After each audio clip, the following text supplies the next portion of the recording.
Welcome to another Chef Knives to Go Quick Look product review. I'm Steve Gamache, and what we're looking at this time is the Okeya Ginsan Ko-Funayuki 120mm knife.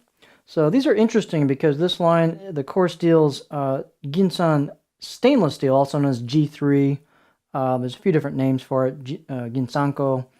But it's a really nice fine-grained stainless steel that sharpens up easily. Heat treat's about 61 Rockwell on that, so kind of a medium heat treat. And it's not really specified in the site, but I can only conclude, I haven't used this to test it out, but I would not know why you wouldn't put a soft stainless cladding over the top of a stainless core. So I'm going to assume it's a soft stainless cladding.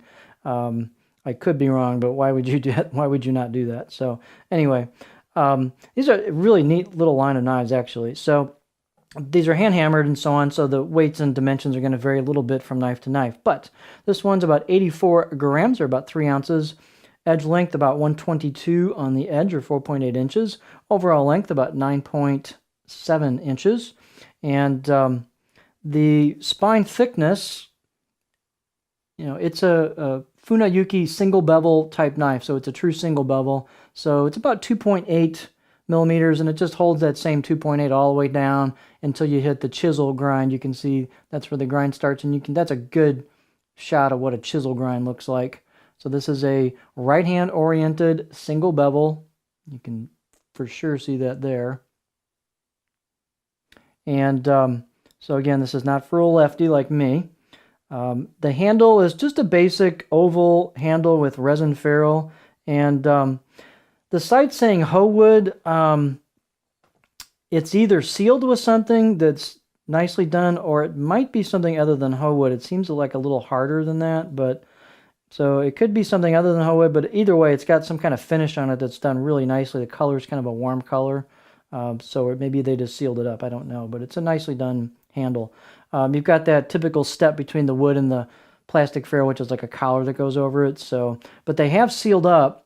They've got some kind of nice compound in there to seal up the face of the handle and the tang, because they figure this is going to get fish goo all over it. So they've done that. So that's all sealed up. So that's a really nice feature.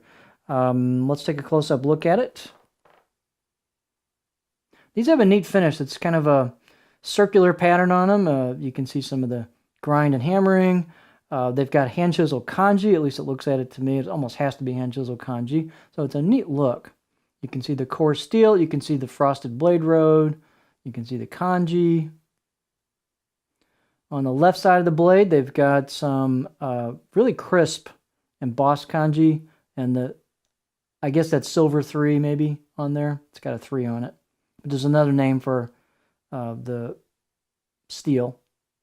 And so the backside has a slight concave called the ura, and the right side, of course, has your primary bevel.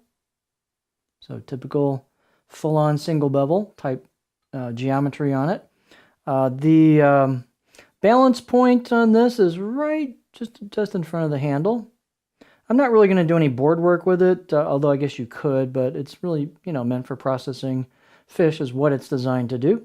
So if you're looking for something to learn single bevel geometry, a little bit about sharpening single bevels, what they're all about, you want to try one out and not invest a lot of money or try something smaller, this is a pretty cool knife. The out of the box edge, I'd say it's a 4 out of 10. It could use a full sharpening, or at least a touch up on the micro bevel. There's a micro bevel on the right side. That would tweak it a little bit for you, but it's a really cool knife. So interesting that they made it out of stainless steel. So there you have the Okeya Ginsan Ko-Funayuki 120mm knife.